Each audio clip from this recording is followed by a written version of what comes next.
You're being selfish, Lila. Nate needs this more than you do, my mother said, waving a stack of papers in my face. This was supposed to be a housewarming party, a celebration of the home I had spent years working for. Instead, it had become the scene of my family's ultimate betrayal. He has a wife and a baby on the way. What do you have? Just yourself, she added with a scoff. Her words hit me harder than I ever could have imagined. My fingers gripped the edge of the kitchen counter as the world around me tilted. The room, filled with family and friends, suddenly felt suffocating. My name is Lila Carter, and at 32, I never thought my own family would stab me in the back like this. I had spent a decade as a nurse, working grueling double shifts and sacrificing everything to save enough money for a home. I had dreamt of a place where I could finally settle, a sanctuary away from the chaos of my overbearing family. But when my parents were on the verge of losing their home, I did what I had always done. I stepped in to help. With every penny of my $180,000 savings, I bought this house. The agreement was simple. Since I was the one paying, the house would be in my name. My parents would live in it, rent-free, until they got back on their feet. It turns out agreements don't mean much in this family. Nate, my younger brother and my mom's golden child, smirked from across the room. He was 30 and had never held a stable job, bouncing from one failed business venture to the next, while our parents bailed him out time and time again. Now, with a baby on the way, he had suddenly been deemed more deserving of the house I had paid for. We've already transferred the deed, my father, Walter, chimed in. His tone was calm, as if this was just another casual family decision. The house is in Nate's name now. It makes sense, Lila. You don't need all this space. The sheer audacity of their words made my blood boil. The beautiful craftsman-style home that I had fallen in love with, the one I had imagined as my forever home, had been stolen from me right before my eyes. I looked around at the guests, searching for someone to step in, to say something, but all I found were averted gazes and hushed whispers. My best friend Sophie stood in the corner, her eyes burning with rage. She had seen me work myself to exhaustion for this house. She knew what it meant to me. This isn't right, I said, my voice shaking. That money was everything I had. We had a deal. Oh, stop being dramatic, my mother sighed, rolling her eyes. You make good money, Lila. You'll save it up again. But Nate needs stability. He's about to start a family. That was the moment something inside me snapped. I had spent my whole life being the responsible one, the dependable one, the one who never asked for anything in return. But as I looked at my family's entitled faces, I realized they had never respected my sacrifices. They had expected them. And now, they had taken the one thing I had worked so hard for. I wasn't going to let this slide. I was done being their doormat. I grew up knowing my place in this family. After my dad passed away when I was 5, my mom remarried quickly. Walter came with his own baggage, his lazy son, Nate. While I was pushed to excel in school, expected to take on extra shifts at my part-time job, and shoulder responsibility beyond my years, Nate was coddled. When his first business venture failed, they covered his debts. When he crashed his first car, they bought him another. I worked my way through nursing school, picking up late shifts as a CNA, drowning in student loans, while Nate coasted through life. I never resented him, not really. I just assumed our parents would wake up one day and realize how unfair they had been. That day never came. When they called me 6 months ago, desperate because they were about to lose their home, I didn't hesitate. I had been saving for my dream house, but they needed me. And deep down, I thought maybe this time, just this, once they'd finally appreciate me. We found this house together. I signed all the paperwork. I was the one who handed over my life savings. And yet, here we were. Nate now owned my house, and my parents expected me to just accept it. I forced myself to take a deep breath, my mind racing. There had to be something I could do. Then I noticed something, the thick manila folder on top of the refrigerator. My mom always kept important documents there. I recognized it instantly. It was the paperwork from when we first made the agreement.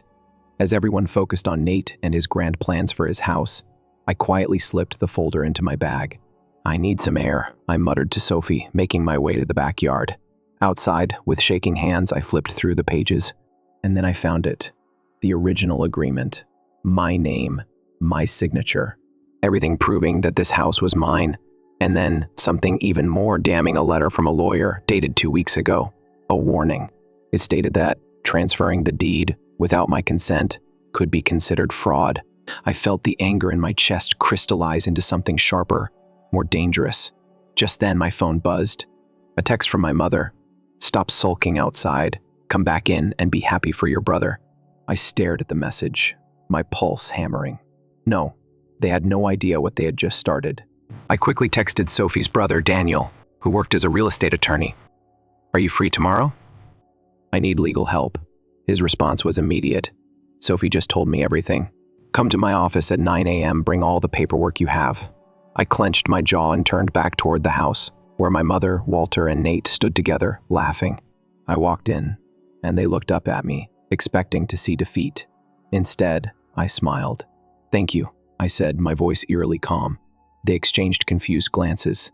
"You've helped me see things very clearly," I added. Nate laughed. "See? She's fine. She'll get over it." I met his eyes and held them. "No, Nate, I won't get over it, but you'll wish I had." They had underestimated me for years, assuming I'd always roll over, always forgive, always put their needs above my own. Not this time. A few minutes later, Sophie called. Lila?" she said, her voice edged with amusement. "Your mom and Nate just showed up at your apartment." I nearly laughed. "Let me guess, they're freaking out." "Full meltdown mode," she confirmed. I didn't let them in, obviously, but they were shouting outside for a good 10 minutes. "Your mom was crying about how could you do this to your family?" And Nate was just Nate. Of course he was. I sighed. "All right, I'll deal with them later." Sophie snorted. "Girl, they should be worried. They messed with the wrong person this time." Damn right. That evening, I wasn't surprised to find them waiting outside my building. Mom was pacing, tears streaming down her face, while Nate stood with his arms crossed, looking pissed. Walter was nowhere to be seen, probably too much of a coward to face me. I squared my shoulders and walked right up to them. "You have to stop this, Lila," Mom pleaded the second she saw me. "This will destroy our family." I laughed. Actually laughed. "That's rich coming from you," I said. "You didn't think about destroying the family when you stole my life savings, did you?" She flinched. "It wasn't like that. It was exactly like that," I snapped. "You took everything from me and expected me to just accept it?" "You don't understand," she said, her voice trembling. "Nate needs that house. He has responsibilities. And I don't." I cut in. "I worked 10 years to save that money. I sacrificed everything for it. But because I'm not married with a baby on the way, I don't deserve a home." Nate scoffed. "Oh, come on, Lila. It's not like you'd even do anything with the house. What were you gonna do? Live there alone?" I turned to him, my anger shifting into something colder. "You're right," I said. "I was going to live there alone. But now I'm going to take it back, and I'm going to make sure you never set foot in it again." His cocky smirk faltered. "You're being ridiculous," he muttered. "You can't actually win this." I leaned in slightly. "I already have." His phone buzzed. He glanced at it, and I caught a glimpse of the screen. A message from Jessica, his wife. "Jessica, Nate, we need to talk," the lawyer called. I smirked. "Looks like your problems are just getting started." Mom let out a choked sob. "Please, Lila, we can fix this. As a family." I tilted my head, pretending to consider it. Then I smiled. "No thanks." I turned and walked away, feeling lighter than I had in years. The next morning, Daniel called me with an update.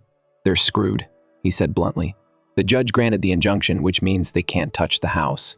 And, after reviewing everything, we have enough to void the transfer completely." I let out a slow breath. "So I'm getting my house back?" "Not just that," Daniel said. "You can also sue for damages." "They stole your savings, Lila. That's a huge deal. Honestly, if you wanted, we could push for criminal charges too." I hesitated. I wanted justice, needed it. But jail time? No, I didn't want revenge. I just wanted my house, and for them to understand that they couldn't walk all over me anymore. "Let's just get my house back first," I said. "Then we'll talk about the rest." Daniel agreed, and as I hung up, I felt something shift inside me. For the first time in my life, I was choosing myself. Nate and my parents were about to learn that the hard way. I always thought there'd be some satisfaction in watching my family panic, but all I felt was exhaustion. For the first time in years, I had drawn a line, and they didn't know what to do with it. I had barely finished my morning coffee when my phone lit up again.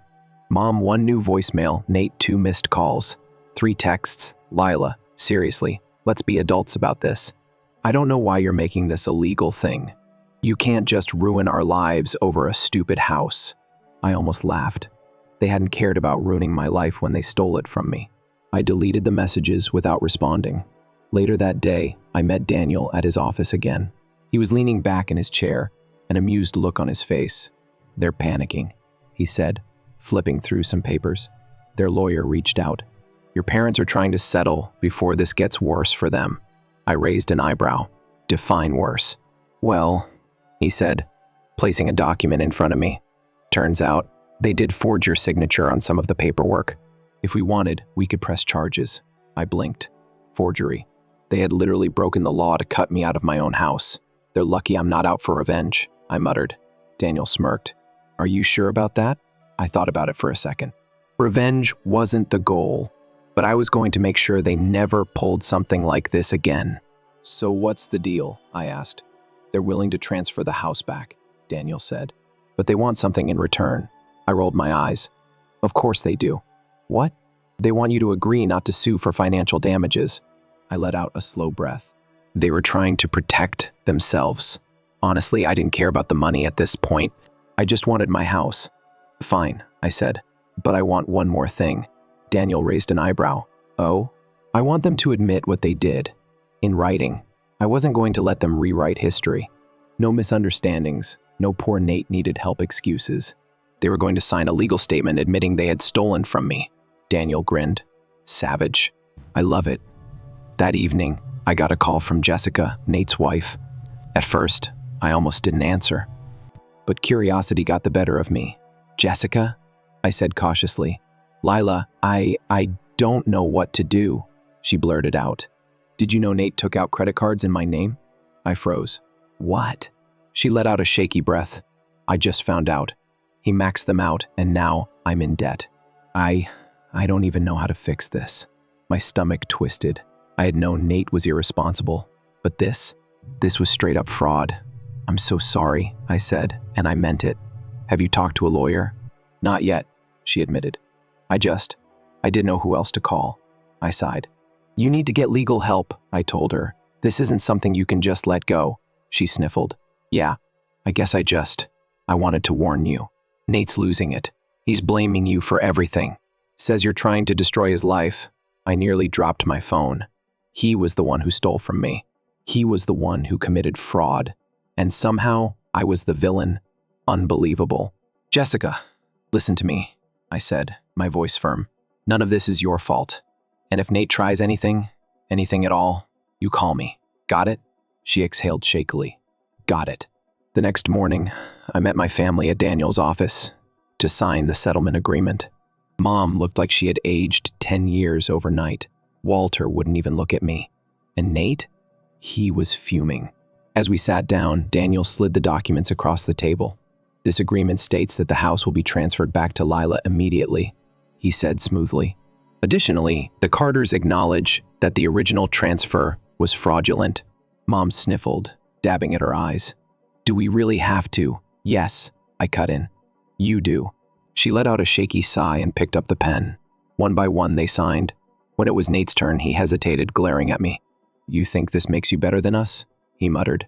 No, I said, meeting his gaze. I think this makes me done with you. His jaw clenched, but he signed. It was over. The house was mine again. And for the first time in years, I was free. After everything was finalized, I walked out of the office feeling lighter than I had in months. Sophie was waiting outside, grinning. You got it back? I nodded, and I made them sign a confession. Her eyes widened. Damn, remind me never to mess with you, I laughed. But deep down, I knew this wasn't just about the house. It was about finally choosing myself. And I wasn't done yet. That evening, I met with a real estate agent. I want to sell the house, I said. She blinked. Wait, sell it? You just got it back. I smiled. Exactly. Nate and my parents had been telling everyone that it was just a family misunderstanding. They assumed I would move in, and they'd be able to guilt trip their way back into my life. But they had no idea I had already received an offer. A developer wanted the property for well above market value. They thought they had won. They had no idea what was coming. The moment the ink dried on those settlement papers, I felt something shift. I wasn't just getting my house back, I was getting my life back. But before I could fully enjoy that victory, I had one last move to make. I was going to sell the house, not out of spite, not even for revenge. I was selling it because I could. Because for the first time in my life, I was making a choice that was entirely, unapologetically mine. And my family? They had no idea what was coming. The next morning, I met my real estate agent, Amanda, at the house. It still felt strange to walk through the front door, knowing that just a few days ago, I had been locked out of what was mine. "All right," Amanda said, flipping through her notes. "The developers are ready to move forward. They're offering well above market value, but they need to move fast. If you're serious about selling, we can close in 2 weeks. 2 weeks. That was all it would take to sever the last tie. I had to my family's betrayal. Let's do it," I said without hesitation. Amanda grinned. "I was hoping you'd say that." By noon, the paperwork was in motion. And by 1 p.m., my mother had somehow found out. I was sitting in my apartment, drinking a well-earned iced coffee, when my phone lit up with an incoming call. "Mom." I let it ring. Then she called again, and then Nate. I sighed, bracing myself, before finally answering. "What?" I said flatly. "Lila, please tell me you're not selling the house," Mom practically wailed. I smirked. There it was. "You mean my house?" I corrected. She ignored that. "Where are we supposed to go? You know we can't afford to buy another place." You thought I'd just let you live there for free," I finished for her. "That was never going to happen. Lila, be reasonable," she pleaded. "You don't even need the money." I let out a short, humorless laugh. "Mom, I worked 10 years to save that money, and you stole it from me. Do you hear how insane you sound?" Silence. Then, in a much colder voice, she said, "So that's it then? You're just going to throw your family out like trash?" I closed my eyes, exhaling slowly. They would never get it. They would never see what they had done. "I'm done with this conversation," I said. "You'll regret this, Lila," she snapped. "One day, you're going to need us, and we won't be there." I rolled my eyes. I'll take my chances. And then I hung up. An hour later, Sophie called. "So, your mom is in full meltdown mode," she said. She called Aunt Donna, who called my mom, who called me because, apparently, I'm your handler now. I snorted. "What's the verdict?"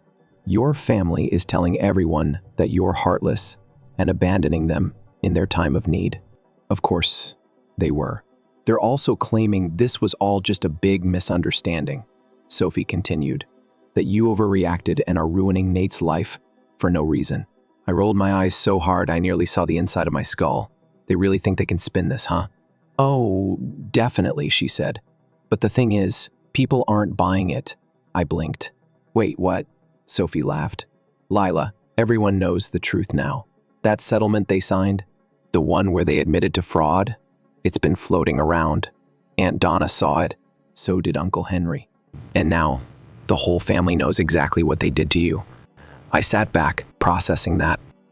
For years, my family had controlled the narrative. They had painted me as difficult, selfish, the ungrateful daughter who didn't help enough. But now, everyone knew the truth. "They really thought they could get away with this," I murmured. "They underestimated you," Sophie said. "And now they're losing it because they have nothing left to stand on." A slow smile spread across my face. For the first time in years, I was winning.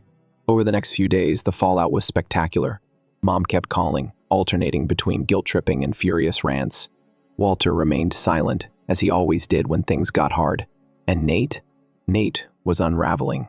Apparently, Jessica had kicked him out after learning the full extent of his financial mess. He had drained their accounts, maxed out her credit, and was now on the verge of losing everything. I heard through the grapevine that he had moved back in with my parents, in their tiny rental. The same parents who had risked everything to give him a house. The irony was almost poetic. The day I signed the final sale papers, I sat in Amanda's office, feeling lighter than I had in years. "Congratulations," she said, handing me a check. "That's quite a profit." It was. Between the sale price and the damages my parents had paid in the settlement, I had more than enough to buy my dream home, and I already had a place in mind. a small cottage just outside the city, with a big yard, perfect for a garden. I smiled, tucking the check into my bag. I had won, and my family? They had lost in the worst way possible. Because for the first time in my life, I wasn't their safety net, and I never would be again. The house was gone. Not physically, of course it still stood there on Sycamore Lane, now in the hands of a developer who had big plans to turn it into rental units. But for my family, it might as well have vanished into thin air, and the realization that they had lost it forever hit them hard. The first sign of their unraveling came 2 days after the sale closed. I was sitting on my new porch, sipping coffee and watching the early morning sun filter through the trees. My little cottage was everything I had ever wanted. Small, peaceful, mine. Then my phone started buzzing. I glanced at the screen. Mom's 6 missed calls, 4 new voicemails. I sighed, letting it go to voicemail. But then Sophie texted me. Sophie, heads up, your mom is telling everyone you tricked them into signing the settlement. She's playing the victim hard. I rolled my eyes. Of course she was. Me, let me guess. They had no idea what they were signing. Sophie, bingo. She's saying you manipulated them and that you're tearing the family apart. I let out a humorless laugh. They had stolen from me, lied to me, forged my signature. And I was the villain? Classic. By noon, the whole family knew the house was gone. Aunt Donna called to check in, her voice laced with barely contained amusement. Your mother is in hysterics, she said. She's calling everyone, saying she and Walter are practically homeless now, that they have nowhere to go. I snorted. They have a rental, and money, and plenty of family they could stay with. Yeah, Donna agreed. But that doesn't make them victims, does it? Exactly. They thought they could take from you and get away with it, Donna continued. Now that they're facing the consequences, they're scrambling to find someone else to blame. Let me guess, I said dryly. They're waiting for me to come to my senses and fix everything? Oh, honey, she laughed. They're still convinced you're going to change your mind. I smirked. They were in for a rude awakening. That evening, as I was unpacking boxes in my new home, my phone rang again. This time, it was Nate. I considered ignoring it, but curiosity got the better of me. I put him on speaker. What do you want? You happy now? He spat. You ruined our family. I leaned against the counter, amused. I ruined the family? Or did you do that when you stole from me? He let out a bitter laugh. God, you're so dramatic. It was just money, Lila.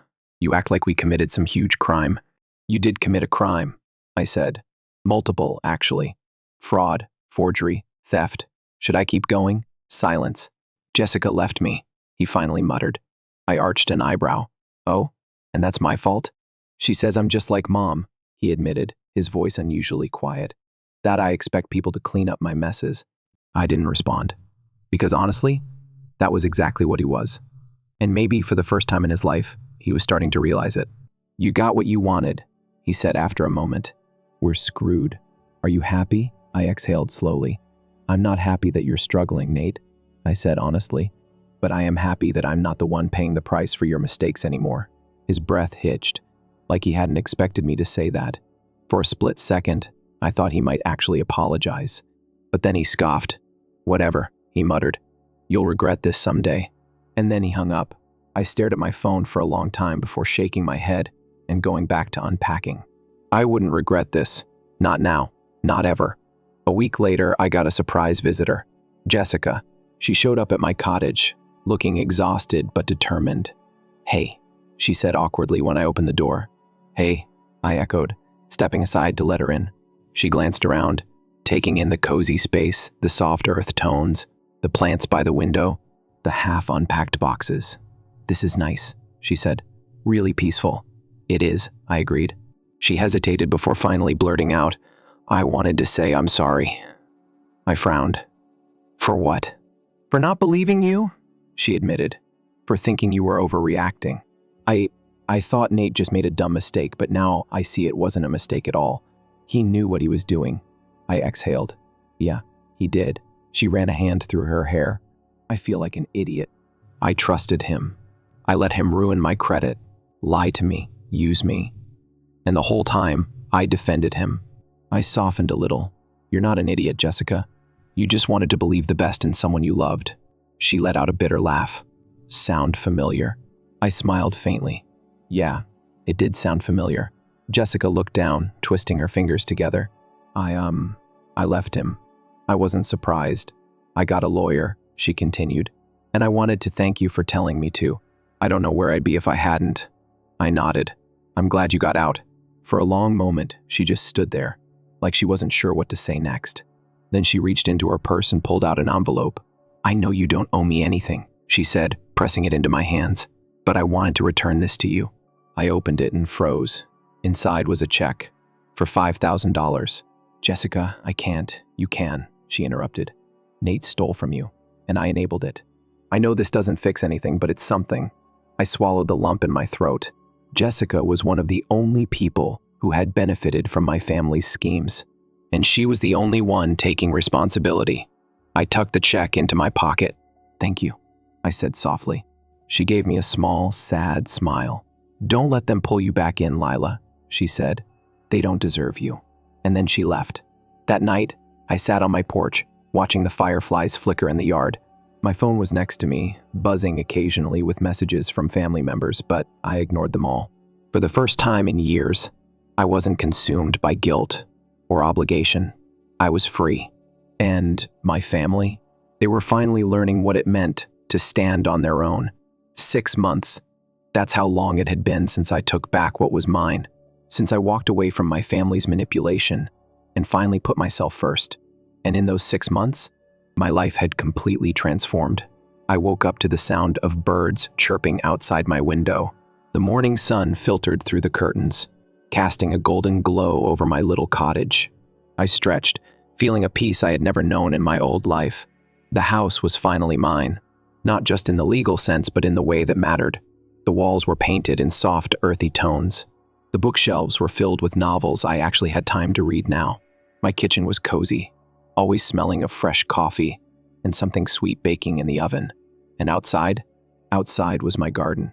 Rows of tomatoes, cucumbers, herbs, and violets, the same flowers my mom used to mock me for planting. It was thriving, just like me. Sophie came over for coffee that afternoon. She plopped onto my porch swing, watching the wind rustle through the trees. You seem good, she said, eyeing me. I smiled. I am good, she grinned. So, no regrets? I shook my head. Not a single one. I didn't regret fighting back. I didn't regret selling the house. And I sure as hell didn't regret cutting my family off. Mom still calls sometimes, I admitted, taking a sip of coffee. Mostly guilt trips. But I don't answer anymore. Sophie snorted. Let me guess. She's still trying to spin this as your fault? Of course, I said. She keeps saying we were supposed to be a family. Like that means I should have just let them steal from me. Sophie rolled her eyes. They thought they'd wear you down. Thought you'd cave like always. But I didn't, I said simply. And that was the difference. For years, I had let them guilt me into putting myself last, into cleaning up their messes, into sacrificing everything for them. But I wasn't that person anymore. I had built something better for myself, and I wasn't going back. My mom finally showed up in person a few weeks later. I was out in the garden, hands buried in the dirt, when I heard her voice. Lila. I turned, brushing the soil off my hands. She stood at the edge of my yard, looking smaller than I remembered. We need to talk, she said. I crossed my arms. About what? She sighed. Things are bad, Lila. We lost the rental. We can't afford it anymore. I nodded slowly. That's unfortunate. She blinked, as if surprised I wasn't immediately offering to fix it. We were hoping, she hesitated. We thought maybe you could help, just until we get back on our feet. I tilted my head. Help how? She swallowed. Maybe let us stay here, just for a little while. I let out a short, humorless laugh. You mean the house you told me I didn't need? The house you stole from me? That one? She flinched. Lila, please, we're family. I let her words settle in the air between us. For years, I had bent over backward for this woman, given her everything, my time, my energy, my money. And for what? For her to toss me aside the second it benefited her. And now that she had nothing, now, suddenly, family mattered again. I took a slow, deep breath. You made your choices, Mom, I said evenly. Now you get to live with them. Her eyes filled with tears. Lila, please, I'm not your safety net anymore, I interrupted. You need to figure this out on your own. She stared at me, as if she didn't recognize the woman standing in front of her. And maybe she didn't, because the old me would have caved, would have let her move in, would have spent every last penny making sure they were okay at the expense of myself. But the old me was gone. This time, I was choosing me. Her shoulders slumped. I don't know what to do. I met her gaze. That's not my problem. And for the first time in my life, I actually meant it. After she left, I sat on my porch, watching the sun set over my garden, and I felt free, not just from my family's control, but from the weight of always being the fixer, the one who held everything together. I had spent years believing I had to be that person, that I had to prove my worth through sacrifice, but I didn't owe them anything. And now, finally, I was living for myself. A year passed. My garden flourished. My friendships deepened. My career thrived. I took vacations. I decorated my home. I said no without guilt. And my family? Well, they survived. Nate was working a minimum wage job, still blaming everyone but himself for his downfall. Walter faded into the background, just like he always had. And my mom? She still tried to reach out every now and then. But I had learned something important. Not every relationship is worth saving. Some people only love you when you're useful to them. And when you stop being useful, they show you who they really are. Sophie came over one evening, plopping onto my couch with a grin. You know, she said, you should write a book about this. How to stop being a doormat in 3 easy steps. I laughed. Step 1, get screwed over, I joked. Step 2, fight back. Step 3, thrive. She raised her glass. To thriving. I clinked mine against hers, to finally choosing myself. And as I sat there, surrounded by the warmth of real friendship, in a home that was truly mine, I realized something. The best revenge wasn't about getting even. It was about getting better. And I had never been better in my entire life. Story 2, your little app. 1 has no value. While we were eating Thanksgiving dinner, my sister laughed, continued to dream, and continue working in retail. My parents gave a nod of approval. Sure, you're okay, I responded gently as I glanced at my phone. Most recent message. When I looked at her the following morning, their mouths fell open. She continues to play like a teenager with her small phone app. On the other side of the Thanksgiving dinner table, my sister Olivia scoffed. When will you mature and find a legitimate job, Julia? That Harris Electronics retail job isn't really a career. I tried to keep my cool while I sat there in silence, feeling devastated by my family's criticism. I was at my folks' place on Thanksgiving evening. Just my cousin Nina, Olivia, our dad, and me. The air was heavy with the aroma of cranberry sauce and roasting turkey, but all I could sense was their contempt. I'm 25 years old, and my name is Julia Lee. I've been working at Harris Electronics for the past 3 years, while surreptitiously creating an inventory management system driven by AI. Paying payments wasn't the only responsibility of the retail employment. Every unhappy customer experience, inventory error, and ineffective procedure I came across helped me improve my software, and the field research was invaluable. Tried telling my family that, though. My mother added, in that patronizing tone I was all too familiar with, Julia, honey. Olivia is only worried.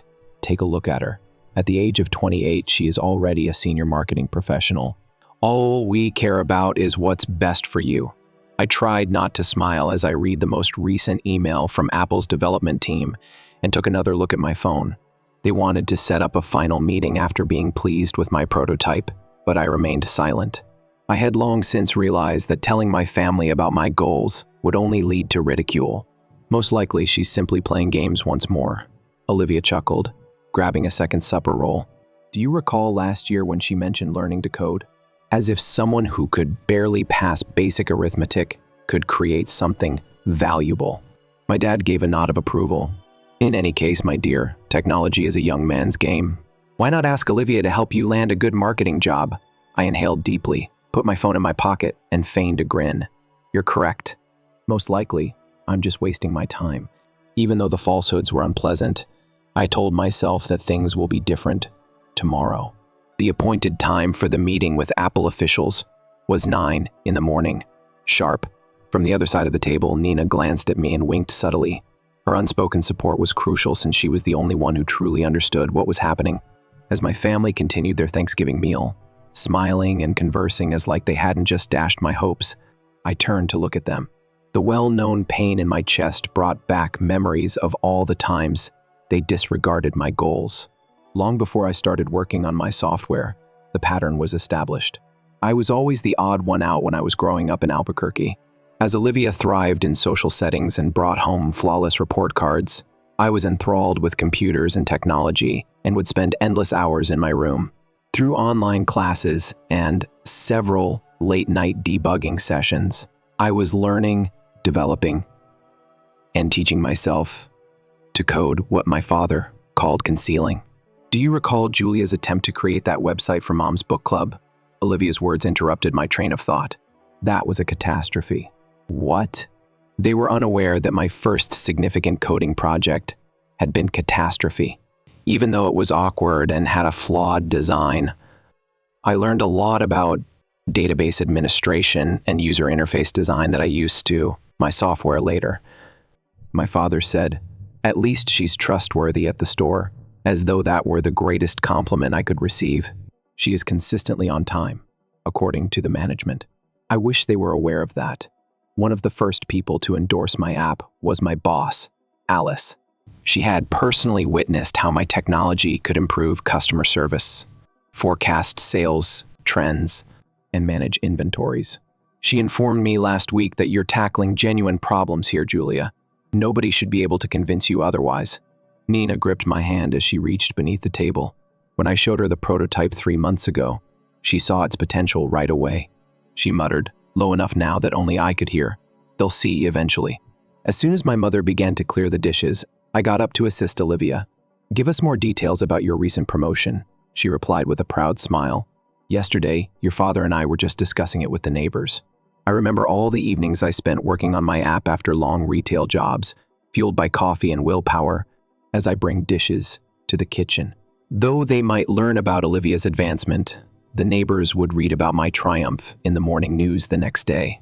Once more, my phone buzzed. Apple staff confirms the meeting for tomorrow in another email. As I washed the dishes, I let myself grin a little.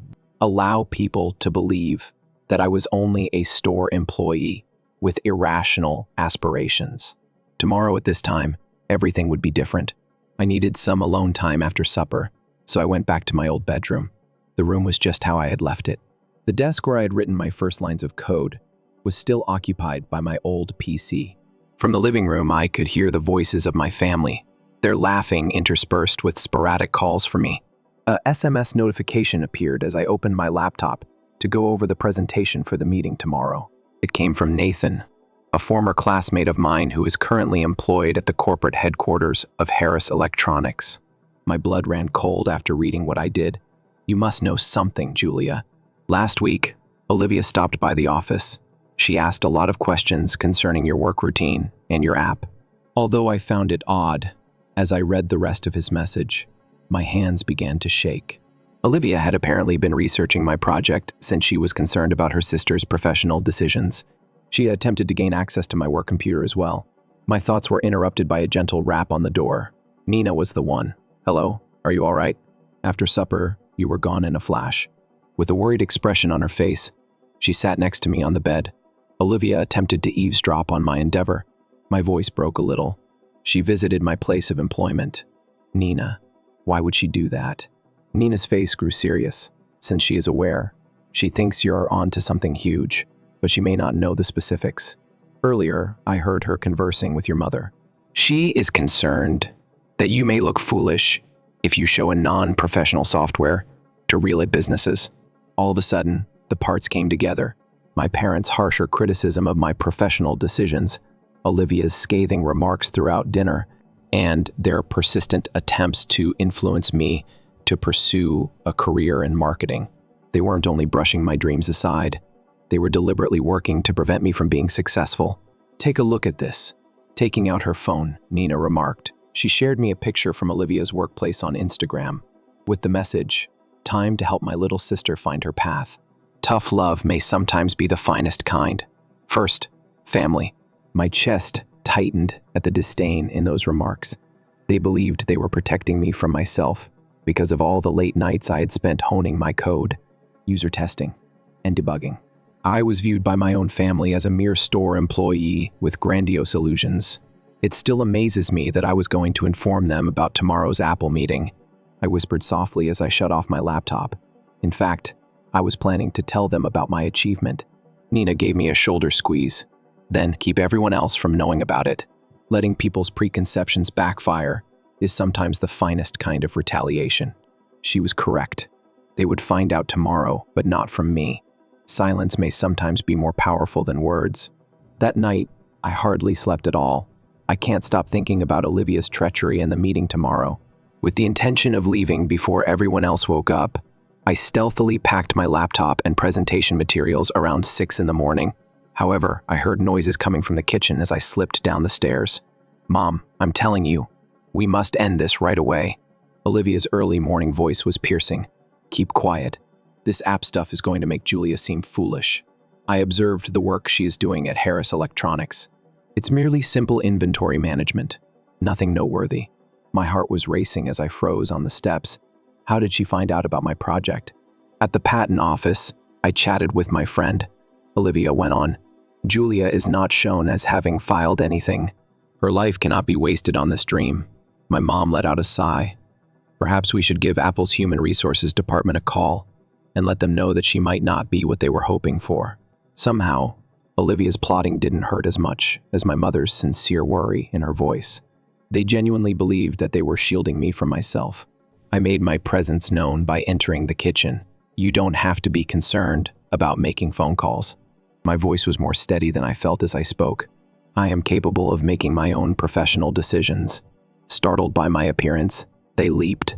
Olivia was the first to recover, a compassionate grin forming on her face. "We were only attempting to assist, Julia. This app of yours, you're not a true developer, but it's admirable that you're trying. You must have realism. Is it realistic?" I took out my phone and accessed my portfolio of development work. For example, I have been working on this project for 3 years, and I have been training myself to program since high school. My mother began Olivia working for actual IT businesses, honey. She is aware of their search. "No, she doesn't," I interrupted. "She is employed in marketing. She just saw the rudimentary UI we use at the business, so she has no concept what my program truly accomplishes. The actual mechanism is even more intricate." Olivia's grin wavered a bit. "Last week, I was just in your place of employment. I witnessed everything," I said, summoning my confidence. "You saw what I wanted you to see. Only a tiny portion of the entire system is available in the store. You wouldn't comprehend that though, would you? Since you didn't really inquire what I was working on, since you were too busy attempting to ruin me." There was silence in the kitchen. I could see the sun rising over the Sandia Mountains through the window, illuminating the sky with pink and gold hues. Everything would be different in a few hours. I need to get to a meeting. As I turned to go, I said, "Don't waste your time phoning Apple. They are already fully aware of my identity and capabilities." "Hold on, Julia." I was called after by my mother. "Your family is us. All we want is to save you from being let down."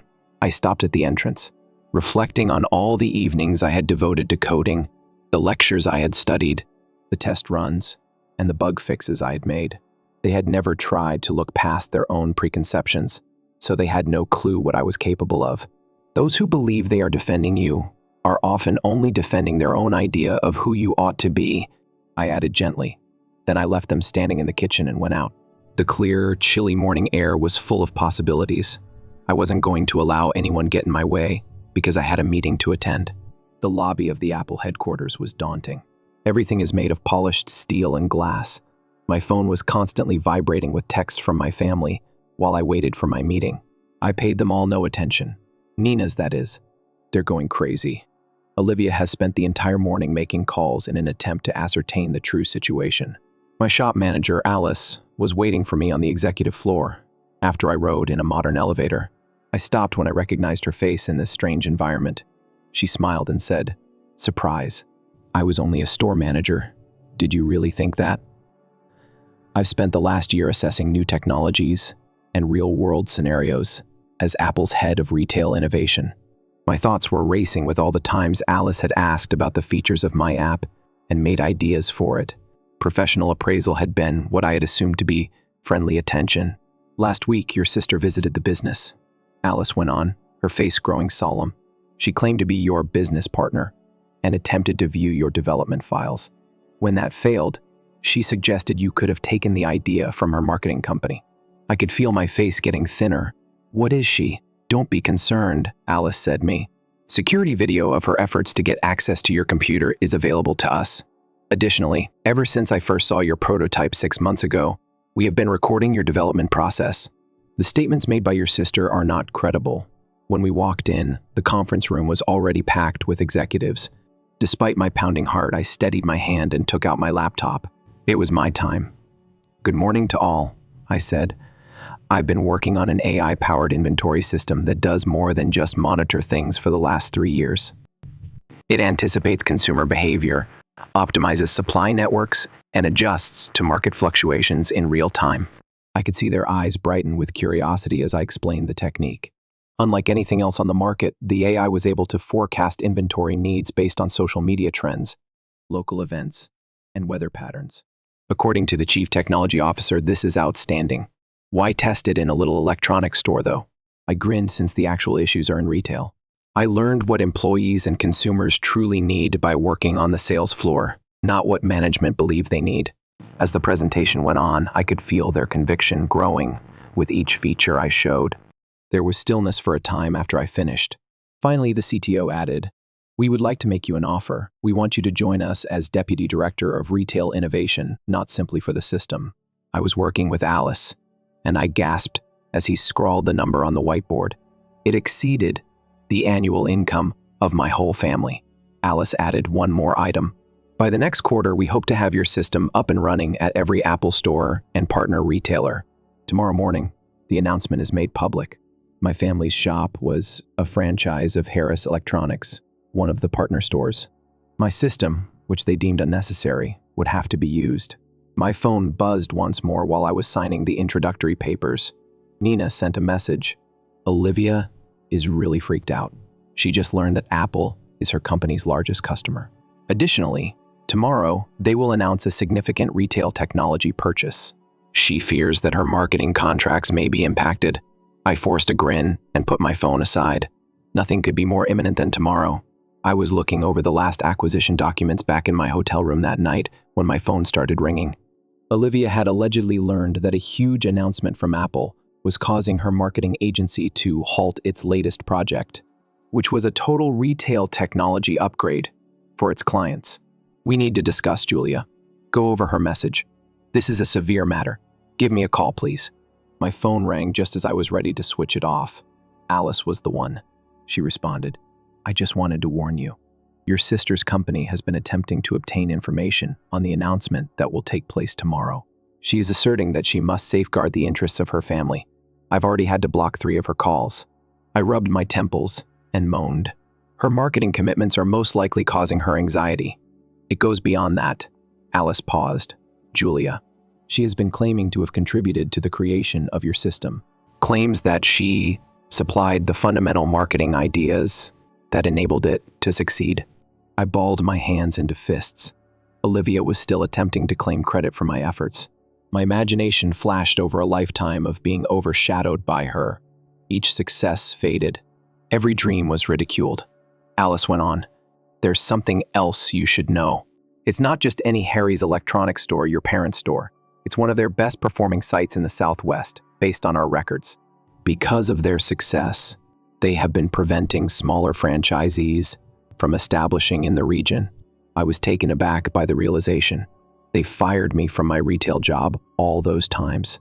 The same industry that they made fun of me for working in has been generating profits for them. Once more, my phone buzzed. My father's message. "I just learned that Apple will make an announcement tomorrow. Olivia says our store may be impacted. What are your knowledge on this?" Another communication arrived before I could reply. From my mom, this time. "Tell Olivia that she can assist in resolving any issue you've caused, honey. She's got contacts." There was a familiar ache in my chest, but something else was there too. Willpower. They had been using their success as an excuse to undermine mine for years. That would stop tomorrow. I gave Nina a call to let her know what had happened. She said, Your sister has been calling all the people she knows at Apple. She wants desperately to know what's going on. What about your parents? They are really concerned about their valuable goods. They ought to be. Silently, I said, my system does more than merely keep track of stock. It highlights unjust business practices, such as the way bigger franchisees occasionally shut out smaller rivals. Nina was quiet for a while. As a result, your system will identify their store as engaging in anti-competitive behavior once it launches. Indeed, I inhaled deeply. Like other franchises, they will need to alter their operations. Julia. Nina spoke quietly. Are you certain about this? Your family is involved. I retorted that family members shouldn't attempt to undermine one another. Furthermore, I'm not seeking retribution. Because these problems harm small firms, the system identifies them. Like everyone else, my family will need to adjust. I considered tomorrow's announcement as I got ready for bed.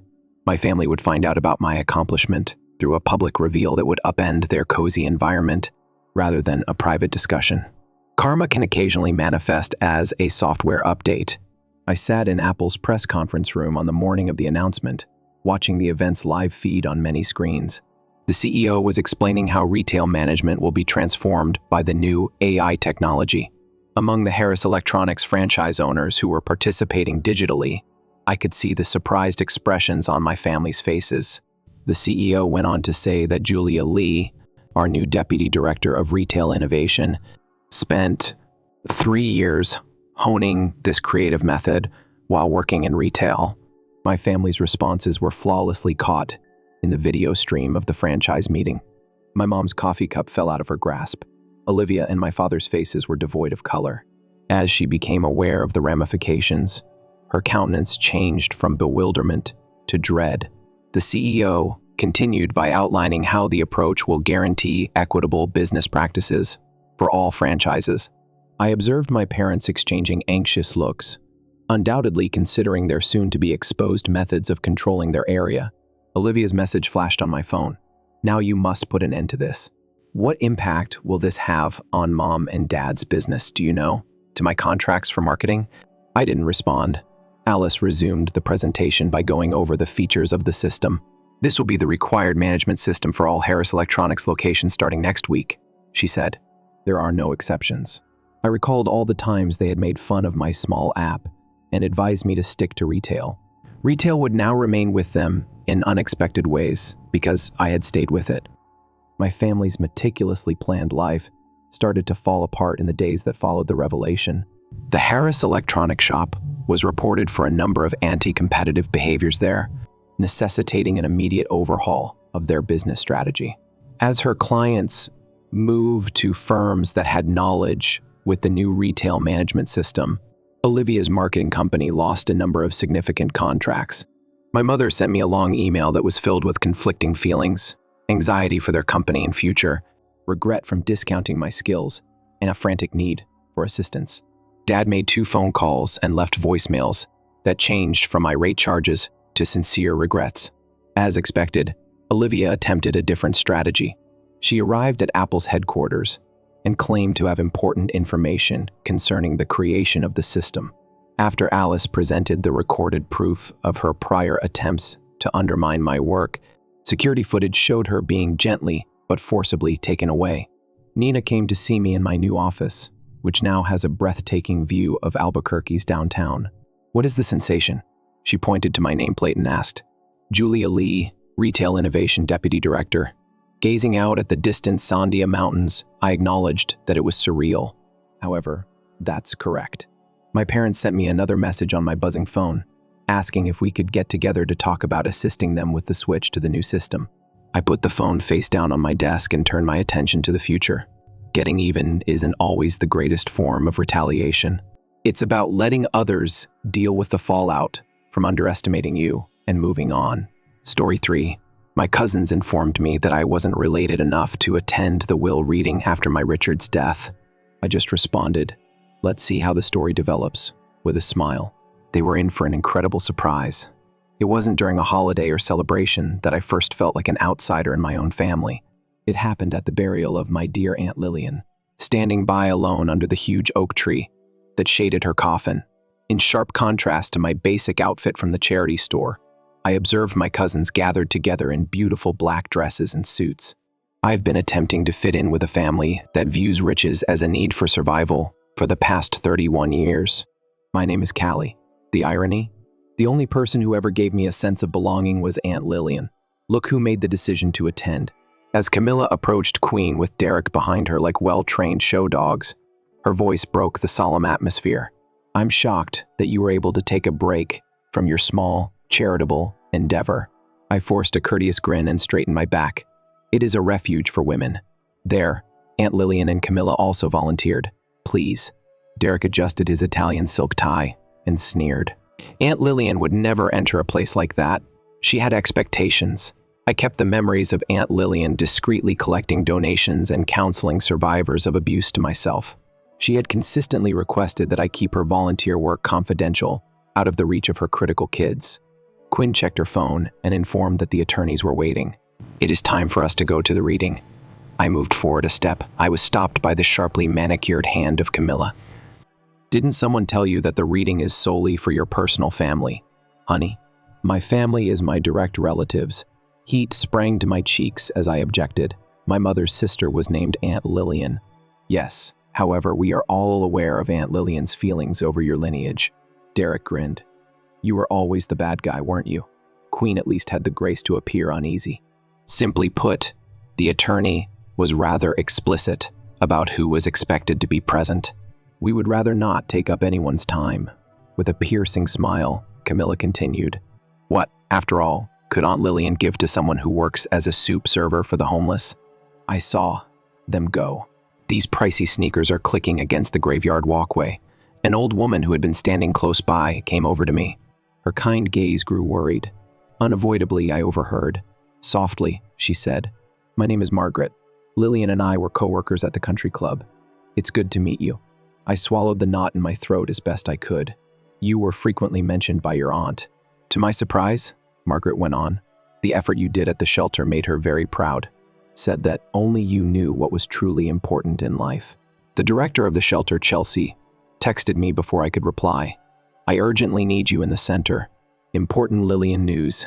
I looked at my relatives before turning back to my phone. I had a strong feeling that this was significant. I squeezed Margaret's hand and whispered, "Thank you. I needed to hear that today, more than you can imagine." I walked to my car, a dependable old Honda Civic that stood out amid the other cars, like a sore thumb. 10 years ago, I could hear Camilla laughing all the way across the graveyard. Today, the sound would have caused me withdraw. I was just depressed about it. What's humorous, do you? As if Aunt Lillian would leave anything to someone who couldn't even buy a decent burial suit. Derek told his sisters that she truly believed she would be mentioned in the bill reading. With my hands grasping the steering wheel till my knuckles turned white, I slipped inside my automobile. Aunt Lillian held my hand the last time I saw her, a few days before she died, and murmured, "Patience, dear one. Soon everything will make clear." I gave the cemetery one more glance before I started my automobile. My cousins had vanished inside their chauffeured vehicle, most likely on their way to the lawyer's office to split up what they believed to be their just desserts. They were unaware that Aunt Lillian had been coming to the shelter every Tuesday for the previous 5 years, working in silence with me to assist women in starting again. Many things were unknown to them. Once more, my phone buzzed. "Lillian left you something," according to another message from Chelsea. "This is something you will want to see." I parked and drove away from my cousin's sarcastic laughing and the graveyard. Aunt Lillian used to say that time was crucial. I also had the impression that she had one more lesson to impart to me on karma, patience, and the actual significance of family legacy. I couldn't help but smile as I turned onto the highway and headed toward the shelter. Perhaps it wasn't so horrible to be an outsider after all. Sometimes it provides the ideal perspective to view what others fail to see. The Women's Refuge, a simple 3-story structure with faded paint and a tiny garden in front, was a sharp contrast to the palaces my relatives called home. As I entered the front door, however, the familiar aroma of coffee and freshly baked cookies enveloped me like an embrace, and this location exuded warmth in contrast to those chilly marble halls. "You're there." Chelsea's gray locks bounced as she hurried forward. "How did the funeral go?" "As lovely as you could anticipate." As I hung up my coat, I said, Before Chelsea could reply, my cousins made sure to remind me of my position in the family hierarchy. One of our frequent helpers, Maria, peeked out from the kitchen. Regarding Miss Lillian, is it accurate? In fact, she died. Maria's eyes filled with tears as I nodded. She only helped me arrange the donation closet last week, though. Chelsea gave me a sly glance. She was for money, but most of the women here didn't know it. She insisted on being called just Lillian and would arrive dressed for gardening. This is due to the fact that the social woman my cousins believed they knew was not the real Lillian. As I followed Chelsea to her office, I remarked, "Do you recall how, in order to avoid coming off as ostentatious, she would bring those amazing handcrafted cookies and pretend they were store-bought?" Chelsea chuckled. Then it became serious. "That's why what I'm going to teach you is much more crucial." She took out a sealed envelope from her desk drawer after unlocking it. "Last month, she dropped this off, convinced me to hold off on giving it to you until after she had left." I grasped the packet with shaking hands. On the front, my name was written in Aunt Lillian's beautiful calligraphy. That day, she came to see me. Chelsea spoke quietly, informed me that 6 months prior, she had received a fatal cancer diagnosis, said that she needed to tie up some loose ends. With the envelope weighing heavily on my palms, I slipped into the chair across from Chelsea's desk. She never disclosed her illness to any of us. Chelsea insisted on opening it. Regarding the timing, she was really precise. At that moment, there was a ruckus in the corridor. The voices of 2 ladies were rising in argument. Chelsea let out a sigh. "I should take care of this." In the workplace, take your time reading the letter by yourself. Reminiscent of the first time Aunt Lillian discovered me helping here. 5 years prior, I ran my finger over her penmanship. That chuckle seemed familiar to me. Standing in the doorway wearing worn sweater and dirty pants, she had said, "Don't appear so afraid, my love. I'm not here to entertain the family with stories." She rolled up her sleeves and spent 3 hours that day assisting me with contribution, sorting. We developed a covert Tuesday routine. Together, the family matriarch and the black sheep assist women in starting over. I inhaled deeply before opening the envelope and breaking the seal. "If you're reading this, Callie, I've already gone, my love. Save time, caution. Both of us are aware that I lived my life as I saw fit. Making sure my legacy is in good hands is what counts today. Your cousins and my kids will be assembling by now to hear my formal will read. Permit them. They are unaware that I made some major adjustments to my estate planning 3 months ago. This document includes the construction deed for the shelter, which I bought last year when the former owners threatened to sell. Together with an endowment to guarantee its continuous functioning, it is now yours. There is more, but it will be evident in due time. It was only you who realized what I had known all along. The lives we affect, not money, are the ultimate measure of riches. You were here to assist women discover their strength while the others were at country clubs trying to gain prestige. Hold off on revealing anything. Let's move on to the formal reading. Unexpected events can occasionally teach us the most valuable lessons. Regards, Aunt Lillian P.S. Look in the kitchen at the cookie container. Last week, I left my secret recipe there. The genuine reality is what those women deserve, nor store-bought alternatives. As I took out the property paperwork, tears clouded my eyes. Chelsea gently knocked and went inside. "Are you all right?" Shutting the door behind her, she inquired. As I gave her the letter, I saw her eyes enlarge. "God, oh God," she muttered. The building was purchased by her. She was aware that the refuge was under danger. Wiping my eyes, I said, "She was in charge of the donation closet for all of those periods. In fact, she had this planned." It buzzed on my phone. "Tomorrow at 2, Quinn will read a text. You don't care about it." Chelsea squeezed my shoulder and handed the note back. "How will you respond?" The letter was securely tucked away in my luggage. Recalling Aunt Lillian's remarks on unforeseen events and teachings. "First," I murmured, getting to my feet, "I will examine the cookie container. Then I'll follow Aunt Lillian's instructions to the letter. Await the ideal opportunity to reveal her true self and the true meaning of family." I laid out Lillian's papers on my kitchen table when I got home to my tiny flat. The deed to the land was only the first step. I discovered a USB disk concealed within the packet. Following the will were bank statements and another sealed letter that was stamped red. I plugged the USB disk into my laptop with trembling hands. There was a solitary video file that was only 2 months old. The screen was filled with Aunt Lillian's weary, yet resolute, visage. "Hi, sweetheart." I could clearly hear her voice over my speakers. "You have already discovered the deed if you are seeing this. I have more to tell you, though." Even via the screen, I paused the video to meet for a bit. It was painful to feel her presence. Once more, my phone buzzed. "Camilla, this time. However, I hope you won't be too upset about missing tomorrow's reading." "Really? What were you anticipating?" I pressed play once more. Aunt Lillian went on to say, "My children and your cousins expect the lawyers to read a will tomorrow. They will argue over the jewelry, the vehicles, the home, and whatever else they believe is important. But I really will. Last month, the important one was filed." Her eyes were angry as she leaned closer to the camera. "I've been watching them for years. Callie observed their treatment of you and their pursuit of prestige, while you created something worthwhile. The shelter is more than simply a structure. For women who are most in need, it is hope. And that's something that only you really get." When I heard a knock on my door, I leaped through the crowd. Quinn was standing in the corridor, moving uneasily when I noticed him. "I'm sure you're home," she said. "Your vehicle is outside." After shutting down my laptop, I opened the door. "What are you doing here, Quinn?" Her luxury perfume overpowered my little flat as she brushed by me. "I simply wanted to confirm that you understood what I was saying about tomorrow. Isn't that not personal?" I pointed to my sofa. "Do you want to sit?" She was uneasy as she sat on the edge. "Derek and Camilla believe that your absence is preferable. They fear you may cause a commotion." "Quinn, when did I ever make a scene?" She was graceful enough to appear ashamed.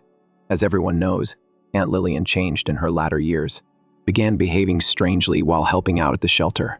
Derek believes her thinking was clouded. I remembered the shrewd, resolute woman in the video. She was well aware of her actions. But did she? Quinn got up and paced. In the past, she would go shopping, purchase everything we desire. Then all of a sudden, she's hanging around at a charity shelter, dressed in worn clothing. That isn't typical. Perhaps she discovered something more significant than shopping. Quinn paused her pacing and fixed her gaze on the papers strewn all over my table. "What is all of that?" I picked them up immediately. "Simply sort things out. Isn't that right? You are significant. Shelter. Work." She made her way to the entrance, then stopped. "Camilla has previously mentioned selling the shelter building, claims that developers value the land at millions of dollars. Despite my racing heart, I maintained a bland expression. Is that correct? Don't get too excited about anything, please. That's the superior option." She walked out, gently shutting the door behind her. I went back to my laptop and pressed play on the video of Aunt Lillian. "Callie, I've left everything to you," she went on. "The investments, the home, everything. Above all, though, I've told you the truth. Tomorrow, let them have their reading. Allow them to express their true selves. Then, when the moment is appropriate, reveal my true self to them." The video came to an end. With shaking fingers, I opened the last letter, my favorite tally. At the reading, they have now revealed their actual selves. Keep in mind that true power comes from sticking to your principles rather than attacking. I have my lawyer, Sandra Mills, with the formal documents. After tomorrow, she will get in touch with you. Fake. You own the refuge, endowed and protected. The others? Let's just say that your cousins will be pleasantly surprised. Make good use of it. Greetings, dear. Show them the true meaning of a family legacy. I adore you, Aunt Lillian. I gently folded the letter while recalling Derek's conviction regarding Aunt Lillian's identity and Quinn's remarks about selling the shelter of Camilla's arrogance. It was the final buzzing of my phone, a message from an unidentified number. After the reading tomorrow, Sandra Mills will have a meeting. 4 p.m. AT, my workplace. Bring the USB drive and the letters. After responding with a straightforward yes via text, I collected Aunt Lillian's papers into a safe container. My relatives would get together tomorrow to split up what they believed to be their inheritance. They were unaware that Aunt Lillian had planned the ideal lecture on fairness, karma, and the real meaning of money. But for now, I needed to bake some cookies. After all, the ladies at the shelter deserved something special, and I had her secret recipe. I parked in my car outside the law office and watched through the big windows as my cousins pulled up in their fancy cars. They were already debating something when I saw them assembling in the conference room.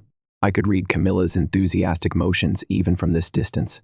Most likely, she was claiming Aunt Lillian's art collection. Chelsea sent me a text message on my phone. Are the vultures already circling? You don't know, I answered.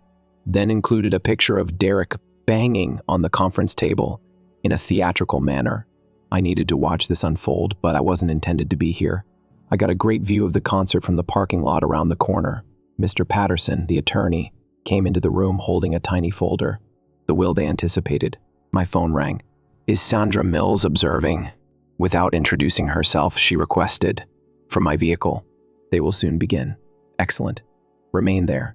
When they discover that the folder just includes a letter, I want you to see how they respond. The folder was accessed by Mr. Patterson. I could see Camilla's crimson face even from this distance. He started reading. She grabbed the paper out of his hands and got up from her chair. It's this. Through the glass, her voice could be heard. A single page. It can't be all of this. Derek paced the room like a beast in a cage, and Quinn clamped her palms to her face. To improve my hearing, I cracked my window. We only have this method on file. Calmly, Mr. Patterson said. It just specifies that Sandra Mills, another lawyer, will handle all estate-related affairs. Sandra Mills, who the hell is she? Derek spoke loudly. She is unknown to me, Quinn muttered. Why would Lillian act in this manner? Taking out her phone, Camilla most likely Googled Sandra's name. This is not logical. The value of the house alone is millions. The investments, the art collection, all of it is missing. Maybe Mr. Patterson advised you to get in touch with Miss Mills. I'm going to call our family lawyer, Derek said. This is absurd. I'll argue against it. Once more, my phone buzzed. Sandra, it's time for the second stage. Come to my office right now. Just as Camilla ran out of the building, I turned on my automobile. Her cheeks are dripping with mascara. She didn't even notice me driving by since she was so absorbed in her phone. Sandra worked in a little building across town. The shining skyscraper is like nothing else. My cousins were heading out. She gave me a kind grin as she welcomed me into her office. She checked her watch and replied, just on time. They ought to call someone. Her phone rang. She switched it to speaker mode. Speaking is Sandra Mills. It's Derek here. Are you playing any particular type of game? Our aunts is where? Very nicely. Hudson, mister, I was anticipating your call. Do you want to arrange a meeting? We insist on knowing what's happening. The voice of Camilla interrupted. We are her kids. Naturally, Sandra's response was fluid. At 4 p.m. I'm free. Today. Will everyone be there? Derek yelled. We'll be there with our lawyer. Fantastic. Oh, and don't forget your cousin Callie will be coming along. Before Quinn spoke, there was a little pause in the line. How is she related to this Kelly? At 4 p.m., everything will be explained. I'll see you then. She turned to face me with a gleam in her eye and hung up. Regarding them, your aunt was correct. Let's get ready now. They will attempt to portray you as a cunning manipulator who exploited an elderly woman who was bewildered. We do, however, have the footage. I reminded her about the letters in the records of the shelter and witnesses who saw her voluntary activity for 5 years. Sandra produced a substantial folder. Your aunt prepared for this for months. She desired to impart knowledge to them. She did want to keep you safe, though. I said, I don't care about the money. All I want is to preserve her legacy. Her legacy includes the money. I was corrected by Sandra. She also trusted you to make good use of it. Derek, my cousin sent me a group text message on my phone. You will be exposed for whatever you did to influence Aunt Lillian. Camilla, I hope you're content with who you are. Quinn, this is not over. How could you harm us like this? Sandra grinned as she read the messages over my shoulder. They continue to believe that this is about them. Should we demonstrate to them the true nature of the matter? I recalled Aunt Lillian's silent efforts at the shelter, her letters, and her video. It's time for them to meet the real Aunt Lillian, the first did say. The following hour was spent going over paperwork and getting ready for the impending storm. Sandra's receptionist buzzed at 355. They're present. All three, together with their attorney. Touching the lock Aunt Lillian had given me last Christmas, I inhaled deeply. A small letter that said, sometimes the best gift is showing people who they really are, was inside. Are you ready? Sandra inquired about standing. I straightened my back and nodded. Let's complete the task, Aunt Lillian began. As my cousins walked in, the conference room buzzed with tension. They were followed by their lawyer. As Derek fussed over his pricey cufflinks, Camilla narrowed her eyes at the sight of me. Queen refused to give me a glance. The aim is to get right to the point. Sandra raised her hand before their lawyer could continue. We have something you must see before we start. A laptop was placed on the meeting table by her. Lillian recorded this video 2 months ago. Disapproval. Their attorney cut them off. We are unable to confirm that the video has been notarized and time-stamped. Santa hit play in a composed response. Queen gasped when Aunt Lillian's face came onto the screen. Compared to her last days, she appeared healthier today, but there was no mistaking the resolve in her eyes. She started, "My dear children, you've already realized that my will isn't what you anticipated if you're viewing this. You're most likely upset, perplexed, and maybe even preparing to argue." Derek moved in his seat uneasily. "I've seen you pursue fortune and prestige for years, viewing compassion as stupidity and kindness as weakness. Unaware that I worked with your cousin Callie every Tuesday, you made fun of her for working at a shelter." "That is absurd," Camilla laughed. "Mom never looked at my schedule." As though expecting the interruption, Aunt Lillian went on. "For 5 years, every Tuesday. When you were attending country club luncheons, you asked the women at the shelter. I was helping survivors of abuse and providing soup." Quinn had a pallid face. She muttered, "The gardening clothes. You said that she was going through an odd stage. I had let Callie handle everything." Aunt Lillian made the announcement, as she was the only one who truly understood what true riches was. The house, the investments, the refuge, everything. "I trust her to use it responsibly, not out of spite." "This is ridiculous," their attorney stammered. She was obviously being coerced. Sandra produced a substantial folder. "I have medical exams, witness accounts, and 5 years' worth of recorded volunteer hours that demonstrate William was competent to make these choices. Our mother was her." Derek hit the table with a smash. "We were supposed to get everything. Continue playing." "Silently," I said. I had never spoken out before. Once more, Lillian's voice filled the room. "I'm giving you one opportunity, though. In order to fully comprehend the work we undertake, Callie offers instructions to create a charity foundation if you decide to become involved. Each of you may play a part. You have an option. Keep squabbling about money or contribute to the creation of something worthwhile."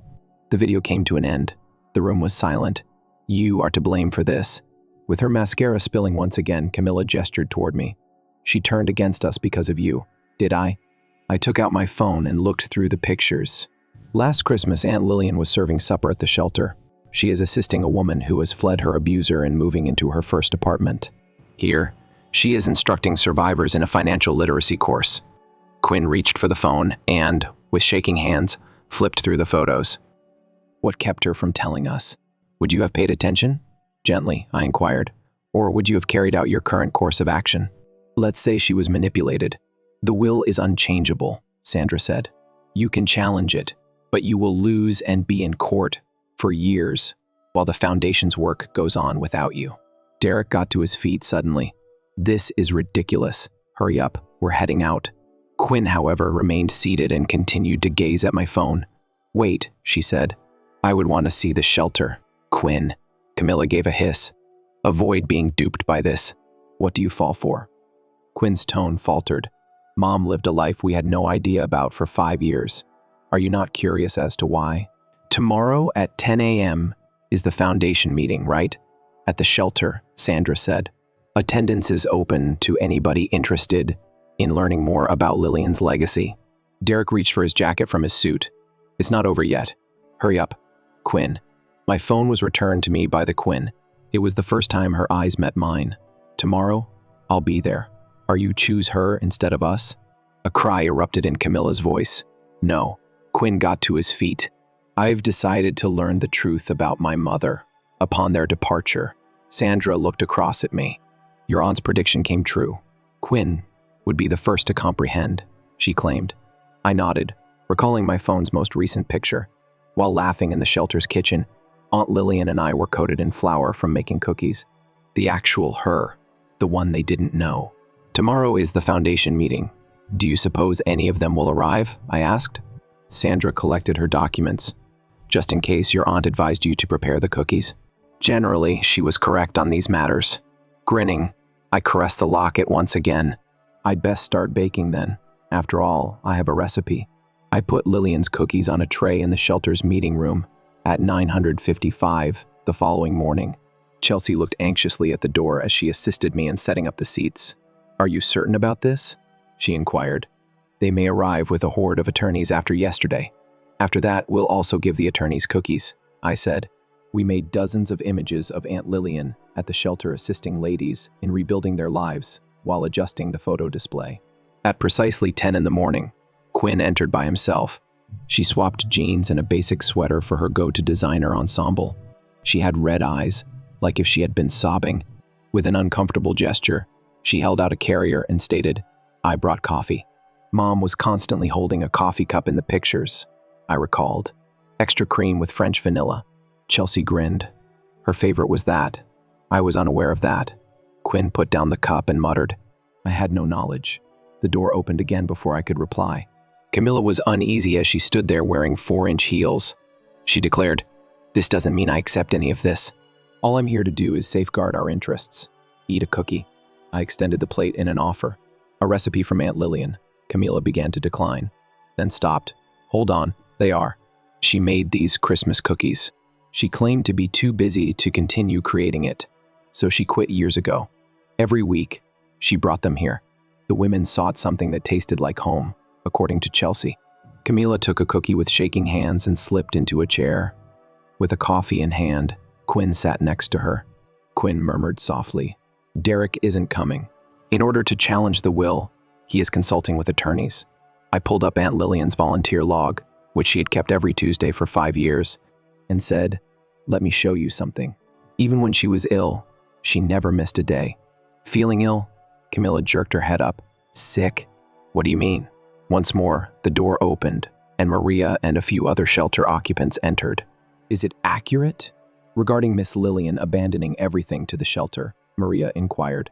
"Not exactly," I clarified.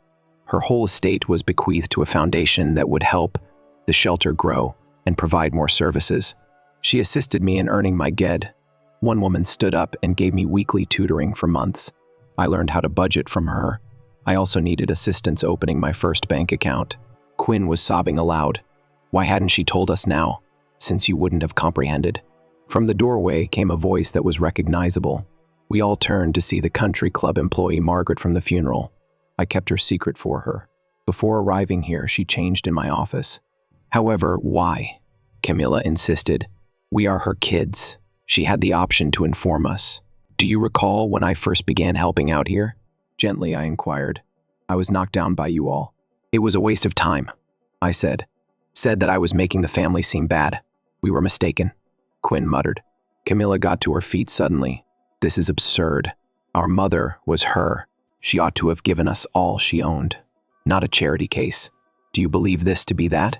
Chelsea's voice was stern as she asked, "Join me." She took us to the kitchen of the shelter, where a plaque was displayed on the wall. The Lillian Hudson Teaching Kitchen was read, where women are taught how to nourish their souls. "Last year, your mother paid for this kitchen," Chelsea said, "claimed that every woman should have a space to produce something lovely. This is what she paid for." Instead of pointing at us, Camilla pointed about. "No," I corrected her. "If you'll let it, she made an investment in transforming lives, including yours." Quinn abruptly mentioned the foundation meeting. "What is involved exactly?" I abandoned Lillian's last idea. "Plans for the shelter's expansion.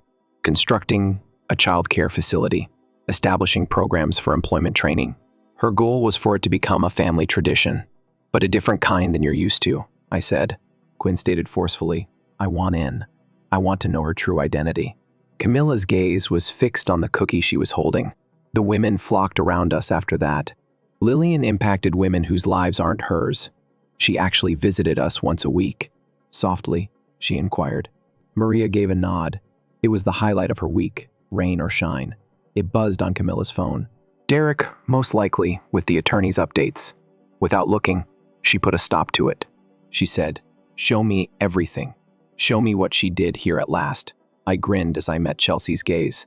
This was also what Aunt Lillian had foreseen in her farewell letter. "At first, they will resist, but give them time. Give them a glimpse of what true riches looks like. Cookies will be helpful. Sometimes a little kindness is the greatest way to teach a lesson." I grabbed the volunteer log from the shelter and turned to a new page. Anyone interested in volunteering for Tuesday shifts? Quinn was the first to reach for the pen. It was cooler than usual on the courtroom steps while I waited for Sandra. Derek had fulfilled his promise to challenge the will 2 weeks after the shelter meeting. We had our first hearing today. Quinn showed up next to me with 2 coffee cups in her hands. I figured you might require this. Surprised, I responded, "Thank you. Would you really like to be spotted with the enemy? Give up." She let out a sigh. I've been working at the shelter in shifts. Now I understand. Mom wasn't manipulative or insane. She was incredible.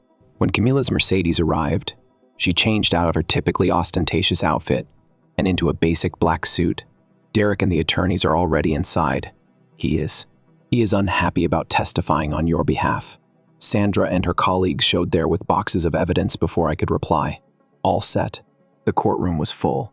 Derek sat at the front with 3 high-priced lawyers, while shelter occupants occupied the rear rows. When he noticed Camilla and Quinn sitting by my side, his expression hardened. Everyone gets up. Judge Martinez came in when the bailiff called. The opening argument from Derek's lead attorney was precisely what we had anticipated. Your Honor, we argue that persuasion and resistance misled Lillian Hudson in her latter years and caused her to wander from her familial responsibilities. Sandra cut me off. Counsel is leveling baseless charges. We have a lot of records on Mrs. Hudson, sound judgment and thoughtful decisions. Judge Martinez gave the order to proceed with the evidence. The video testimony was played by Sandra. The procession of witnesses, volunteers, shelter occupants, and even Lillian's physicians followed, attesting to her mental stability. The moment Quinn took the stand, however, was the true shock. Derek's attorney, Miss Hudson, walked over. Your mother did exhibit indicators of mental degeneration. Isn't that right? No. Quinn spoke firmly. There were indications that she was being authentic. In years, for the first time, all I wanted to do was avoid seeing it. However, you undoubtedly concur with this drastic shift in conduct. Do you mean donating to charity rather than purchasing high-end handbags? Quinn cut him off. I have been employed at the shelter for 2 weeks. I've witnessed how she transformed lives. The only radical aspect was our blindness. Derek got to his feet. Red face. She has also been indoctrinated. Hudson, Mr. The court issued a warning. Keep yourself in check. Camilla's testimony followed. Her fingers trembled a little as she took out her phone. She said, I want to play something. I preserved a voicemail from Mom from the previous year. At the time, I didn't comprehend it. Aunt Lillian's speech filled the court with silence. I wish you could see what I saw in the shelter today, Camilla, my love. After fleeing a violent marriage, a lady just received her first job offer. She has everything, yet she is beginning again with nothing. Reminds me of the true definition of strength. I'm hoping you'll comprehend one day. I adore you. I erased every other communication she sent regarding the refuge. The voice of Camilla broke. I assumed she was experiencing a phase. I was mistaken. Their star witness had not yet arrived, but Derek's attorneys were gathered around, speaking furiously. They had employed a private investigator to look into my history. Hudson, Miss. On the stand, he spoke to me. You planned this whole thing, isn't that right? Made friends with your aunt when she was at her weakest. I took out a stack of papers from my handbag. These are the shelter's Tuesday contribution records for the previous 5 years. Aunt Lillian arrived by herself. She located us.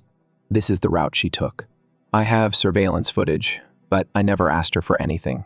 She continued to come every week for 5 years, helping women start again. Do you want to watch it? The detective stumbled. Derek's face had become pale instead of crimson. Then, near the rear of the courtroom, Maria rose. I would want to talk, Your Honor. The magistrate gave a nod. My life was spared by Miss Lillian. Maria's tone faltered. With time, not with cash, with cookies, with faith in me. She was not coerced. The strongest person I knew was her. In the courtroom, ladies took their places one by one, each sharing a personal tale about Aunt Lillian's influence on their lives. Judge Martinez signaled silence with a raised hand. I've had enough. In addition to being legitimate, this will shows that Lillian Hudson made the deliberate decision to leave a lasting legacy. The case was dropped. Derek rushed out. His attorney is lagging behind. Queen and Camilla both sobbed as they gave me hugs. He will change his mind. Finally, Quinn muttered. Residents were partying outside the shelter. Chelsea showed up with a cookie that seemed familiar. In Lillian's former office, Tin discovered this. It's marked for the day, she said. At last, they comprehend. Fresh cookies with a letter were inside. Distribute these once the battle is over. Lawyers are not the foundation of a true family. Love is. We distributed them, standing in the light, seeing Derek's vehicle speed off. I've occasionally come to the realization that winning isn't about beating someone. Showing them a better way to be is the goal. As I open the new front doors of the shelter, the smell of fresh paint fills the fall wind. 3 times as big as previously, the enlarged structure shone in the early light, housing the childcare facility Lillian had always imagined. I'm still amazed at how quickly construction was completed, Quinn added. She fell into step with me and permanently exchanged her expensive wardrobe for functional clothing that was ideal for chasing after the kids at the shelter. According to the contractor, he had never witnessed permits being handled that rapidly. As if someone had pulled strings at City Hall, I answered. Quinn gave a cryptic smile. That may have been something Camila remarked. Her contacts with country clubs are useful for more than simply charity galas, it turns out. The new teaching kitchen was bustling with work inside.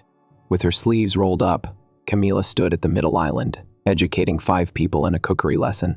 Do you recall what Lillian used to say? She showed how to use a knife properly. Cooking is a form of spiritual treatment. Quinn glanced toward the new counseling wing, bringing up the subject of treatment. Have you seen that the Sanders Legal Aid Clinic's waiting list is filled until December? I attested. It turns out that many women required the combination of legal assistance and emotional support. The phone at the front desk rang. It was responded by Maria, who is now our full-time office manager. She enthusiastically mentioned the Louis and Hudson Women's Center. Then her face transformed. Yes, indeed. He is free to visit the institution. She put her hand over the receiver. Derek is here. He's interested in seeing the center. Quinn and I looked at one another.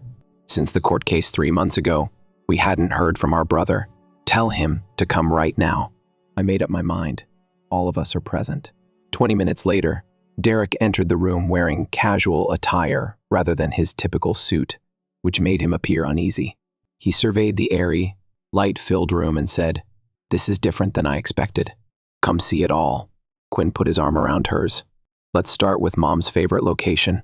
While Camila's class was taking freshly baked cookies out of the oven, we showed him the teaching kitchen, the rooftop garden, computer lab, counseling rooms, and child care facility where shelter members' kids could play securely while their moms went to employment training. And Aunt Lillian left you this, which I kept until last. Her former office, which is now a financial literacy school, was inaugurated by me. A picture of little Derek sitting on Aunt Lillian's lap, smiling while he attempted to balance her checkbook, was displayed on the wall. She said that you were the first to change the way she thought about money. I clarified why she wanted you to oversee the financial education initiative for the charity. He continued in a low voice, but I thought the will try to destroy everything she built. You now have the opportunity to create something new. Camila showed up in the doorway with a cookie for him. Mom was all about it, wasn't she? Second chances. Derek stared at the picture as he accepted the cookie. I was furious about the money and feeling excluded. I never gave it any thought as to why. So, Quinn said, inquire now. We're all still discovering the true nature of our mother. We were stopped by a disturbance coming from the front desk. A newcomer, a young mother with 2 young children, appeared both hopeful and afraid. I'll take care of intake. Maria opened her mouth to speak, but Derek interrupted. Let me, he said. I want to find out how I can assist. While Maria assisted their mother with paperwork, we observed him gently introduce himself, hand the kids cookies, and show them to the child care facility. He's naturally gifted, Quinn muttered, similar to how Mom was. Later, through the newly created stained glass windows, as the sun sank, in the kitchen, we assembled. Derek grabbed the recipe card box and pulled up his sleeves. Do you think I could learn how to bake her cookies? He inquired. Better. Camila produced a well-known tin. I discovered something on her desk. For when the family is once again whole, according to the label, there was a letter and beautiful cookies inside. Proper blending of some substances requires time. In that sense, Love is patient. Well, it all started when we sat down in the kitchen and split the cookies. We could hear women in the computer lab laughing through the open door. Daycare kids playing, our lives being pieced back together. Did she not know? It will end like this. Not end, Derek murmured quietly. I corrected him. Start. Real wealth grows when you share it, she would often say. In honor of Aunt Lillian's true legacy to the family, Quinn lifted her cookie in a toast. According to Derek, Camilla added 2 second chances. I grinned as I observed my family's transformation in our renovated shelter. I spoke all the crumbs.